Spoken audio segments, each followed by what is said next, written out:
తల్లి లక్ష్మీ రావమ్మ మా ఇంటికి శ్రీరాజపుత్రి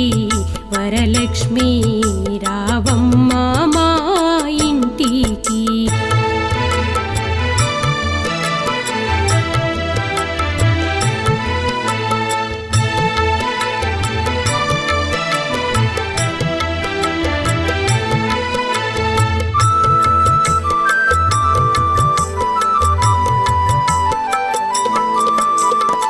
పచ్చి పసుపులు పూసేమమ్మ ఛాయా కుంకుమ వెట్టేమమ్మ పచ్చి పసుపులు పూసేమమ్మ